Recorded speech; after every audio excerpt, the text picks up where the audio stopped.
Good morning students. Welcome to physics online class. In previous class we discussed some topics related to light. Okay. So today I am going to discuss laws of reflection. Okay. So here you have to learn what is mean by incident ray, what is mean by reflected ray first of all. In before class we discussed some terms what we are using in the case of reflection. Okay. So this is that, just imagine like a plane mirror. It is a plane mirror. This point where the light is getting to incident here, where the light ray is touching to the plane mirror, point of incidence we call as a point of incident. This ray is called as incident ray. This ray is called as incident ray. The line which we are drawn here perpendicular to the plane mirror, this is called as that normal ray. This ray is called as that normal ray. This is light ray, incident ray, and with some angle here, this angle of incident we call as that angle of incident. We can write as angle I, angle of incident. After in this light ray is getting incident on this, after what will happen? So this is a plane mirror, okay, opaque body. This is opaque body. One side of the plane mirror is completely coating with a paint, so it behaves like a opaque body. So here what will happen? Light cannot enter like this. So what will happen here? It will bounce back. It will bounce back. So this is which type of surface? This is plane surface. There is no irregularities on this. So what we can expect? With the same angle, how much angle is there here? Okay. So with the same angle, the light ray is getting reflected. This ray is called as reflected ray. This ray is called as reflected ray. Okay. This point of incident, this point is called as point of incidence. This point is called as point of incidence. Okay. So based upon this, there are two laws for the reflection. There are two laws of the reflection. What are the two laws? The incident ray means this ray, incident ray, and the reflected ray, this reflected ray, and the normal ray means this ray which drawn perpendicular to the plane mirror. This is that normal. At the point of incident, all lie on the same plane. They all should be in the same plane. Okay. This is the first law of reflection. What is the first law of reflection? Incident ray, reflected ray, normal ray. At the point of incidence, they should be lie in a same plane. That is the first law of reflection. Coming to the second law, the angle of incident, angle I.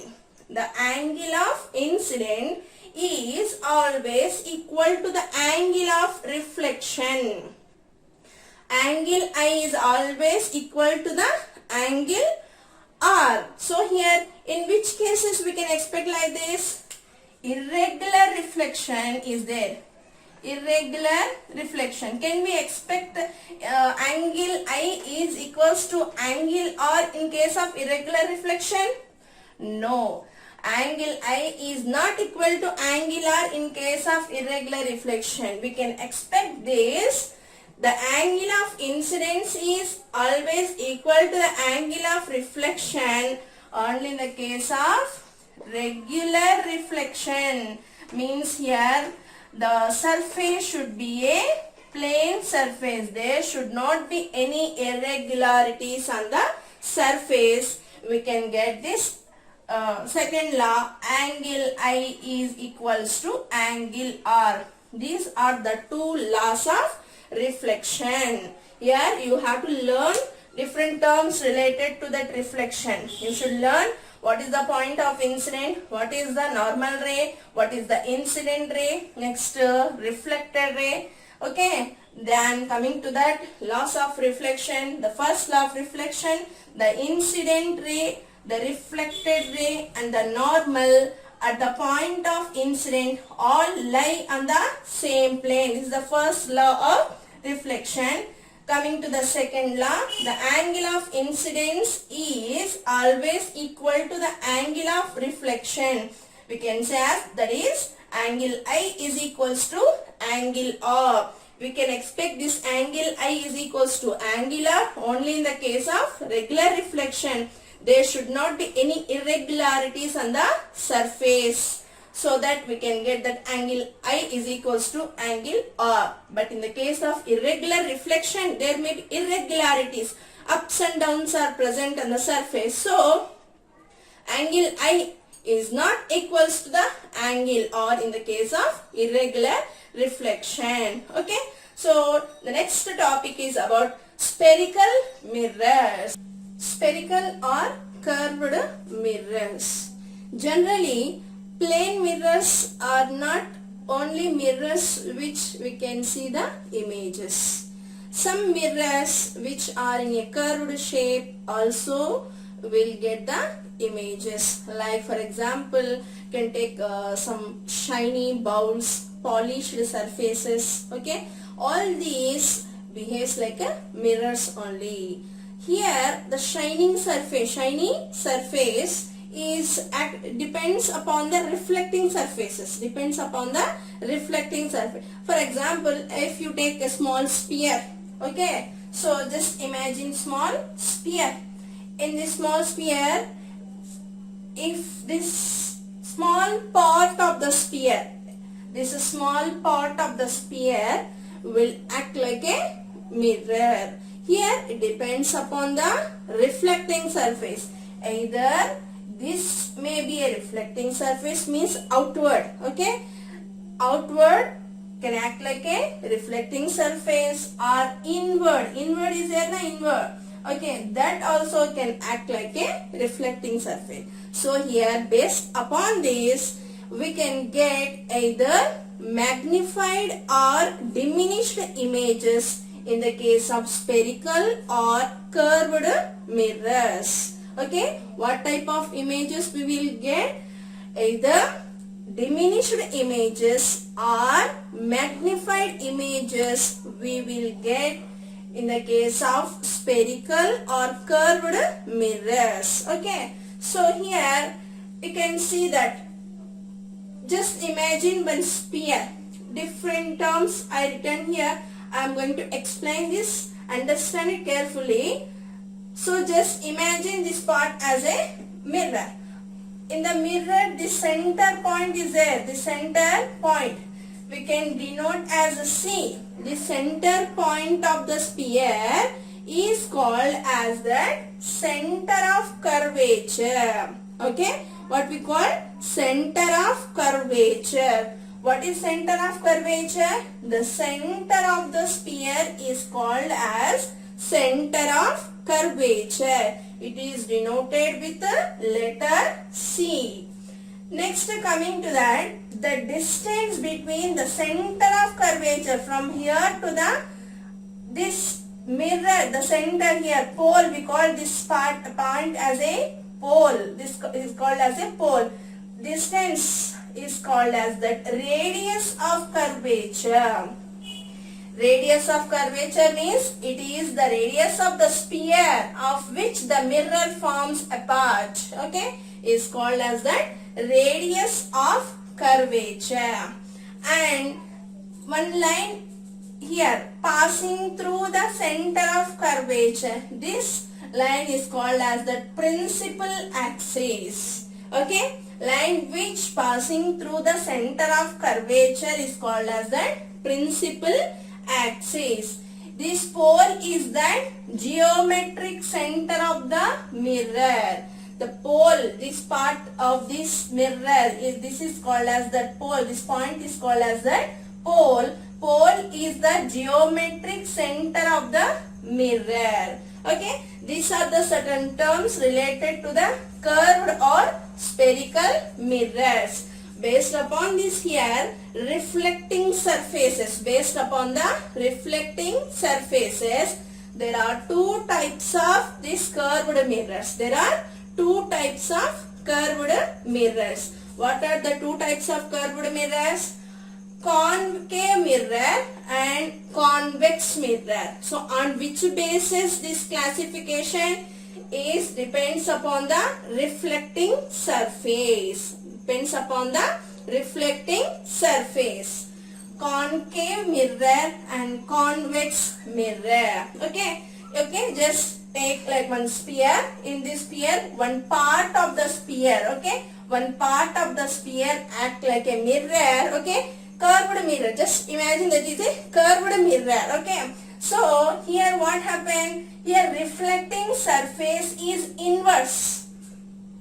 Outer part we draw here like a coated with any painting or shiny material, okay. So this is completely coated, means this surface is not acting like a reflecting surface. That's why it is like a mirror. Otherwise, if two surfaces are means having that there is no paint on it, what we call that is a glass, not mirror, okay. So one surface is covered completely with a black paint or any other paint, okay. Inside this surface act like a reflecting surface. Reflecting surface. This is called as that concave mirror. This is called as that concave mirror. Next, coming to this here, you can observe here. Inward surface is completely covered. Inward surface is completely covered here. So this inward surface is not a reflecting surface. This outer surface is reflecting surface. Outer surface is reflecting surface. This where the surface, this outer surface is a reflecting surface, that mirror is called as the convex mirror, okay. The outer surface is a reflecting surface. You can take example of spoon, okay. So spoon, generally spoon like this. Spoon will be like this. Generally we can see na spoon having that two curves like this will be. Yes. So it is, we can get images in the spoon, okay. So here if we are seeing the images through this is that outward surface, this is reflecting surface. This surface is behave like a convex surface and inward surface. When it is reflecting surface, inward surface, it is a concave surface, concave mirror. We call it as a concave mirror. Understand, Nana? So spherical. Only plain mirrors will not produce images. Curved mirrors also, curved polished surfaces also will give the images. So in that two types of mirrors are there. On which basis? Based upon the reflecting surfaces. Concave mirror and the convex mirror. When the reflecting surface is inward, okay, that mirror is considered as the concave mirror. If the reflecting surface is the outward surface, is called as the convex mirror. That surface is called as convex mirror. So this is what is spherical mirrors and or curved mirrors. Okay. So here what we learn in today class? We learn two laws of reflection. What are the two laws of reflection? Normal ray, reflected ray and the incident ray should be lie in the same plane. Second law of reflection, angle I is equals to angle R. Incident angle is equals to reflected angle. The next topic is spherical or curved mirrors. Here we learn about two types of mirrors. One is concave mirror and second one is the convex mirror. Okay, so there are different terms we used. These terms we need to get one idea. Why? Because in the next class we will learn what type of images we will get through that concave and the convex mirrors. Okay, so that time principal axis, this pole, center of curvature, principal focus. Okay, so all these terms we will get in the next class also. Okay, so you have to be familiar with this all the terms what we discuss now. Okay, so thank you students, have a nice day.